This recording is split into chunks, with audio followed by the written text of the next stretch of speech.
saacadii la soo dhaafay waxa soo ifaxaya wararka sheegaya in ay jiraan ama ay socdaan wada hadallo u dhaxeeya xisbiyada Haybad Qaran iyo Xaqsoor Party kuwaas oo la sheegay in ay ka shaqeynayaan dhismaha isbahaysi siyaasadeed mug leh kaas oo ay ku wajahayaan siyaasadda Soomaaliya oo iminka maraysa meel kala guur ah iyadoona la filayo dhawaan dalka inay ka qabsoonto doorasho.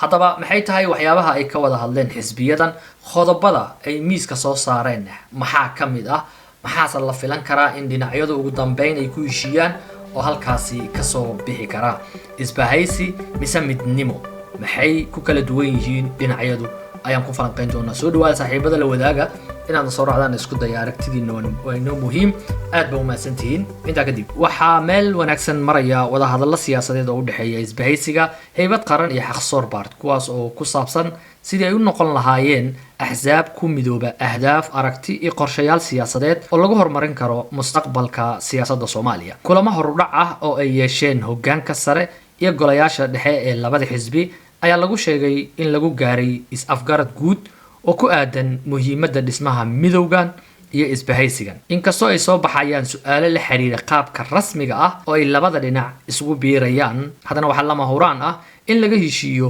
awood qaybsiga iyo ilaalinta aqoonsiga siyaasadeed iyo shuruucda u kala dhigan xisbiyada isku biiraya. si arrimahaasi loo xalliyo, labada xisbi ayaa isla qaatay in la sameeyo guddi farsamo kaasoo loo xilsaaray soo diyaarinta qaabka ugu habboon ee isbahaysiga, isla markaana dejin doonaan xeerar iyo shuruuc cadcad oo lagu dhisayo midowgan la filayo in dhawaan idibada loo aaso. dhinaca xisbiga Haybad Qaran waxaa la sheegay inay si weyn u soo dhaweeyeen isbahaysigan dhismihiisa oo iminka la raadinayo, iyagoona aaminsan isku biirista iyaga iyo xisbiga Xaqsoor Party inay sare u qaadi karto awoodda iyo saameynta siyaasadeed ee xisbigooda. Haybad Qaran waxa ay soo jeediyeen in la qaato habka caadiga ah ee xisbiyada Soomaaliya isugu biiraan kaasoo ah in la yeesho hal magac, hal hoggaan iyo hal ajenda siyaasadeed. dhanka kale Xaqsoor Party oo iyagana si buuxda u soo dhaweeyay tallaabadan waxa ay soo jeediyeen aragti ka duwan dhanka isku biirista ah mid ay qabaan xisbiga Haybad Qaran. Xaqsoor waxa ay ku taliyeen ama ay soo jeediyeen in la dhiso isbahaysi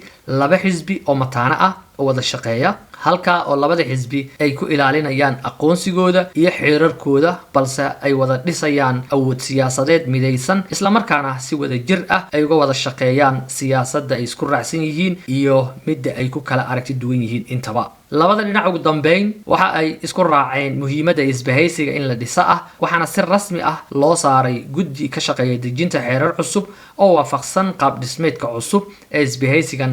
axsaabta isku biiraya ah. waxaana la rajeynayaa inay ku heshiiyaan dhismaha hanaan wada shaqeyn oo u saamixi kara labada xisbi inay noqdaan laba xisbi oo mataana ah oo mustaqbalkana soo wada dhisan kara dowlad Soomaaliyeed oo tayo leh dalkana wax ka bedesha. sida ay sheegayaan xogaha aynu helino, dhamaadka bisha barakaysan ee Ramadaan ayaa la filayaa si rasmi ah in loo shaaciyo dhismaha midowga xisbiyadan ama mataanaha ay isku biiri doona, iyagoona soo bandhigi doona model siyaasadeed ama nidaam siyaasadeed cusub oo ay ku wajahayaan siyaasadda Soomaaliya iyo doorashooyinka soo socda intaba. inkastoo ay dunidu ka jiraan tusaalooyin xisbiyo mataana oo ku guuleysta dhismaha dowlad adag, haddana in nidaam noocan ah lagu dabaqo siyaasadda Soomaaliya waxaa loo arkaa arrin cusub oo keeni karta isbedel siyaasadeed oo ku yimaada hanaanka siyaasadda dalka ee Soomaaliya. isla markaana arrintani waxaa la rumaysan yahay inay hoos u dhigi karto dhaqanka siyaasiyiinta Soomaaliyeed ee guurguura ee markaas ay magac cusub iyo xisbi cusub samaysa iyagoo marka dambana ka raaca